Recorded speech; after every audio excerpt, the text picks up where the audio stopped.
दोस्तों, स्वागत है महाभारत पार्ट 2 में। पहले भाग में देखा जुए का खेल, शकुनी के पासों का जादू। युधिष्ठिर अपने भाई, अपने राज्य और खुद को, और अंत में द्रौपदी को भी हार गए। तो सभा में द्रौपदी को बालों से खींचकर लाया गया, उनका वस्त्र हरण हुआ और पांडवों को 13 वर्ष का वनवास। अर्जुन ने दिव्य अस्त्र और शस्त्र प्राप्त किए। और आज हम बात करेंगे कुरुक्षेत्र की, धर्म और अधर्म का महायुद्ध, महाभारत की। कौरव जिनके पास शक्ति का अहंकार था, पांडव जिनके पास सत्य, धर्म और श्री कृष्ण थे। युद्ध का पहला दिन जब अर्जुन ने देखा अपने भाइयों पितामह गुरु द्रोण, उसने अपना गांडीव नीचे रख दिया और बोला, हे माधव, मैं अपने ही गुरुजन पितामह बंधुओं को कैसे मारूंगा? ये विजय किस काम की होगी? तब श्री कृष्ण बोले, हे पार्थ, तुम युद्ध केवल विजय के लिए नहीं, धर्म के लिए लड़ रहे हो। जो जन्म लेता है वो मरण को भी प्राप्त होता है, इसलिए कर्म करो, फल की चिंता मत करो। अधर्म का विनाश और धर्म का स्थापना हेतु मैं पृथ्वी लोक पे आया हूँ। आज मैं उनके आज्ञा मानी और बोला, मैं युद्ध करूंगा। पितामह के तीरों से धरती कांप उठी, सूर्य की रोशनी धूल से ढक गई। भीम ने अपने गदा के प्रहार से कौरवों का विनाश आरंभ कर दिया। अर्जुन के तीरों से आकाश जलने लगा। अभिमन्यु वीरता से रणभूमि में चमक उठा। पितामह जो धर्म के प्रतीक थे, लेकिन अपने प्रतिज्ञा से बंधे हुए कौरवों के पक्ष में थे।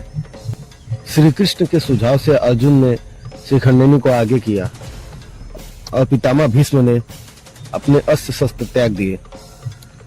अर्जुन ने बाणों की वर्षा की और भीष्म बाणों की सैया पे लेट गए। पितामह ने कहा, अब धर्म की जीत निश्चित है। युद्ध का 13वां दिन गुरुद्रोण ने चक्रव्यूह रचा। अभिमन्यु जो केवल उसमें प्रवेश जानता था परंतु निकलना नहीं, फिर भी वह रणभूमि में उतरा। वह केवल अकेले 7 महारथियों से लड़ा, सबको पराजित किया। निशस्त्र होने के बाद भी वह रथ के पहियों से लड़ा और छल के कारण वह मारा गया।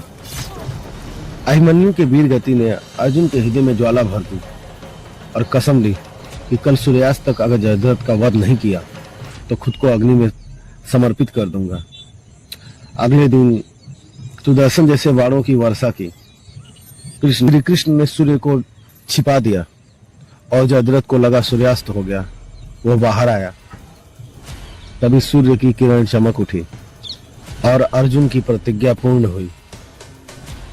धरती कांप रही थी। धर्म और अधर्म की आखिरी दीवार गुरुद्रोण, इनके पास शक्ति इतनी थी कि कोई इनका सामना नहीं कर पा रहा था, खुद अर्जुन भी। श्री कृष्ण ने योजना बनाई। भीम ने अश्वत्थामा नामक एक गज को मारा और शोर मचाया। अश्वत्थामा मारा गया। गुरुद्रोण ने युधिष्ठिर की तरफ देखा। युधिष्ठिर ने कहा, अश्वत्थामा मारा गया। मनुष्य या हाथी यह निश्चित नहीं है। गुरुद्रोण का हृदय बैठ गया। उनके हाथों से धनुष छूट गया। वो अस्त्र और शस्त्र का त्याग किए और भूमि पर बैठ कर ध्यान लगा लिए। उसी क्षण दुष्टद्युम्न ने अवसर पाकर उनका सिर धड़ से अलग कर दिया। कर्ण दानवीर था और सत्यवादी भी, परंतु दुर्योधन के पक्ष में था। अर्जुन और कर्ण आमने सामने और भीषण युद्ध हुआ। युद्ध के दौरान रथ का पहिया भूमि में धंस गया। कर्ण बोला, हे पार्थ, मेरा रथ का पहिया भूमि में धंस गया है, मैं उसे निकालने जा रहा हूं। अपने बाणों को विराम दो, यही नियम है और धर्म भी। तब श्री कृष्ण बोले, तब नियम कहाँ गया था कर्ण, जब अभिमन्यु को निहत्था मारा गया। एक अभिमन्यु से 7-7 महारथियों ने युद्ध किया। तब धर्म कहाँ गया था और तब नियम कहाँ गए थे? जब 20 सभा में द्रौपदी का वस्त्र हरण हुआ, तब नियम कहाँ थे? और अर्जुन ने बाण छोड़ा, कर्ण धाराशाही हो गया। युद्ध का आखिरी दिन, भीम का प्रतिशोध और दुर्योधन आमने सामने थे। दोनों में गदा युद्ध हुआ, एक दूसरे पे भीषण प्रहार। दुर्योधन जैसे वज्र का बन चुका था।